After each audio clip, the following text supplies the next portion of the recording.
The most famous airplane on the planet has a secret hole in its nose. And for decades, that hole has been the answer to a question nobody could ever quite get the president to actually need.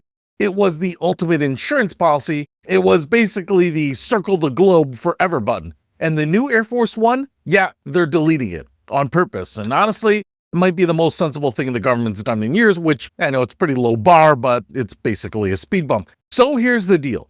The current Air Force One, the one you picture, the big blue and white 747, the one that we have known for a while, that's called VC-25A.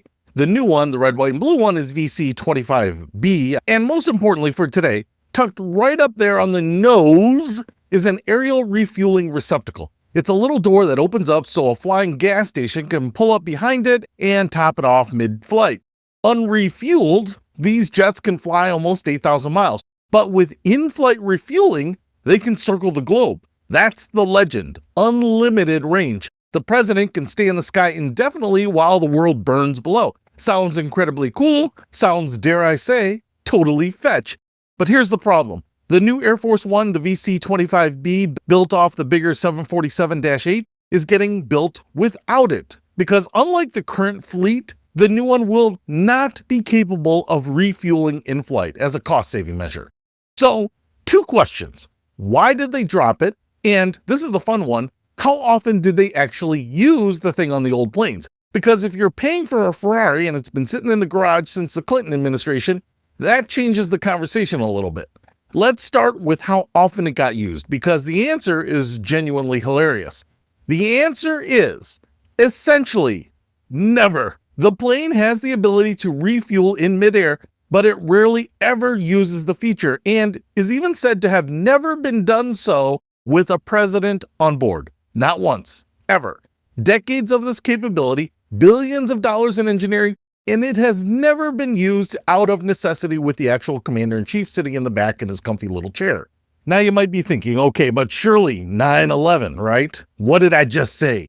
The one day you'd think you'd want the president to stay airborne forever? Presidents have never used the capability in flight. Not even former President George W. Bush, whose aircraft loitered in the air for 8 hours after the 9/11 attacks.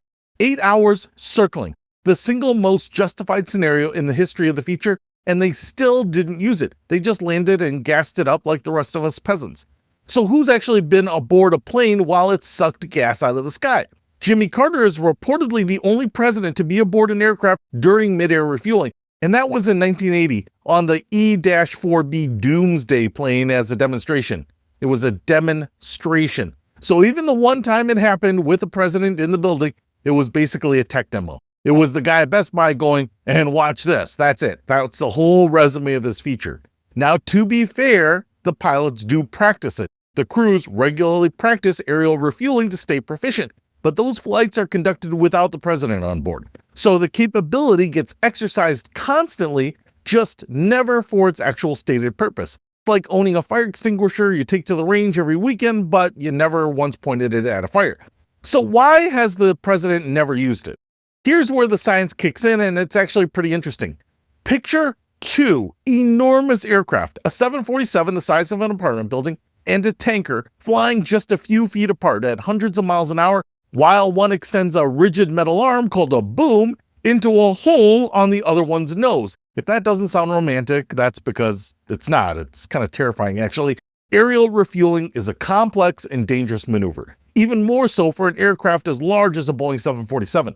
The turbulence and steep climb and descent patterns are notoriously uncomfortable, often causing nausea even for the most seasoned personnel. So think about the math from a president's point of view. On one side, a tiny theoretical benefit you literally never needed because the plane already flies 8,000 plus miles on a tank. And on the other side, deliberately rendezvousing two giant jets inches apart in a maneuver that makes trained military men throw up. Why on earth would you do that with the president strapped in the back losing his lunch? You wouldn't. You'd land at a secure base, fill her up, grab a coffee, and go, which is exactly what they do every single time. So that's the receptacle's whole life story. Wildly expensive, technically magnificent, basically a museum piece bolted to the nose of the most important plane in the world. Which brings us to the why. Why drop it from the new one?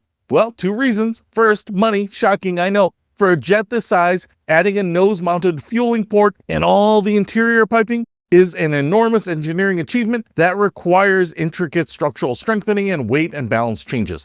That's not a gas cap, that's plumbing a whole second fuel system through the bones of the airplane. It's a massive, pricey job to install a feature with the usage record of a treadmill in January. Second, the new plane just doesn't need it as badly. The decision reflects the significant increased range of the 747-8 platform and the fact that mid-air refueling is almost never used on the current fleet. The new jet flies even farther on its own. The VC-25B will have an unrefueled range of about 8,900 miles, roughly 1,100 miles farther than the old one. Now, I will give you the other side because there is one, and some serious people are not happy about this. The decision to omit the capability was made by the White House, not the Air Force. The chairman of the Joint Chiefs, General Joseph Dunford, told the Senate it was a fiscal decision and that it would certainly be a limiting factor, so they have to plan accordingly. Even some Republicans on Capitol Hill were reportedly shocked the capability was being cut.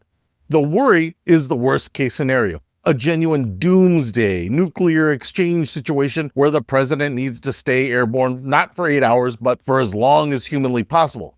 In that case, the range still runs out eventually, even at 8,900 miles. So the plan is that in a serious nuclear scenario, the president gets transferred to the E-4B Nightwatch, which still has full aerial refueling capability. So the capability isn't really gone, it just moved next door. The president's main ride drops the feature, and if the apocalypse does show up, they hop over to the plane that kept it. Which, when you say it out loud, is a perfectly reasonable division of labor. Let the survivable flying bunker be the survivable flying bunker. And let the president's plane just be a really, really nice plane that gets him there and back. So here's where I land on this thing, pun intended. We spent decades and a fortune on a globe-circling superpower that the president has functionally never once pushed the button on. Not on a normal Tuesday, not even on the single worst day in modern American history. When it came time to build the new one, somebody finally looked at the spreadsheet, looked at the usage log of exactly 0 and said, yeah, let's not do this. Honestly, hats off to them because it's a rare case of the government noticing it was paying for the deluxe car wash and only ever using the rinse. All right, were you surprised it's never actually been used with a president on board? And second, the bigger one, is cutting it a smart cost-saving move, or is it exactly the kind of corner that you would never cut on one plane that has to survive the end of the world? I'm curious.